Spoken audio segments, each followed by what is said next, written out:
नारद जी ने एक दिन श्री कृष्ण जी से पूछा, प्रभु आपकी माया कैसी है, मैं देखना चाहता हूँ। एक दिन श्री कृष्ण जी नारद जी को लेकर एक मरुस्थल की ओर चले। बहुत दूर जाने के बाद श्री कृष्ण जी नारद जी से बोले, नारद जी मुझे बहुत प्यास लगी है, क्या कहीं से थोड़ा सा जल ला सकते हो आप मेरे लिए। नारद जी बोले, प्रभु ठहरिए, मैं अभी जल लिए आया। यह कहकर नारद जी चले गए। कुछ दूर पर एक गांव था। नारद जी वही जल की खोज में गए। एक मकान में जाकर उन्होंने दरवाजा खटखटाया। द्वार खुला और एक परम सुंदरी कन्या उनके सम्मुख आकर खड़ी हो गई।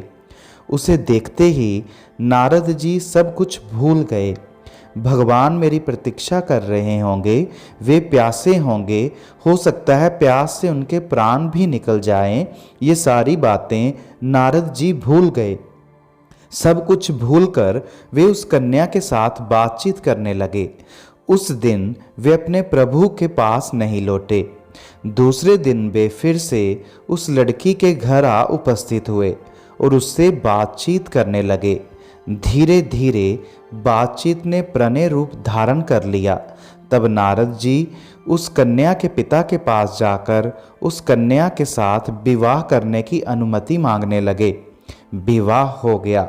नवदंपति उसी गांव में रहने लगे। धीरे धीरे उनके संतानें भी हुई। इस प्रकार 12 वर्ष बीत गए।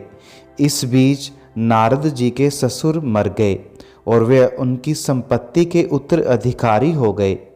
पुत्र कलत्र भूमि पशु संपत्ति ग्रह आदि को नारद जी बड़े सुख चैन से दिन बिताने लगे। कम से कम उन्हें तो यही लगने लगा कि वे बड़े सुखी हैं।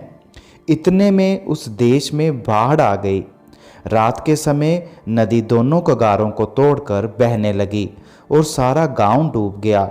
मकान गिरने लगे, मनुष्य और पशु बह बहकर डूबने लगे। नदी की धारा में सब कुछ बहने लगा। नारद जी को भी भागना पड़ा। एक हाथ से उन्होंने अपनी स्त्री को पकड़ा, दूसरे हाथों से एक बच्चे को और एक बालक को कंधे पर बिठाकर वे उस भयंकर बाढ़ से बचने का प्रयत्न करने लगे। कुछ ही दूर जाने के बाद लहरों का वेग अत्यंत तीव्र प्रतीत होने लगा। कंधे पर बैठे हुए शिशु की नारद जी किसी प्रकार रक्षा ना कर सके। वह गिरकर तरंगों में बह गया।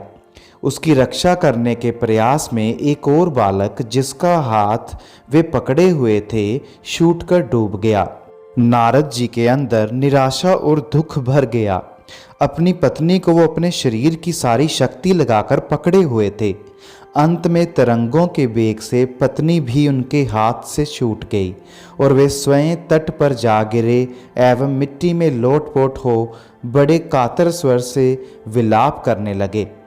उसी समय मानो किसी ने उनकी पीठ पर कोमल हाथ रखा और कहा, वत्स जल कहाँ है? तुम जल लेने गए थे ना, मैं तुम्हारी प्रतीक्षा में खड़ा हूँ। तुम्हें गए आधा घंटा बीत चुका है। आधा घंटा? नारद जी चिल्ला पड़े।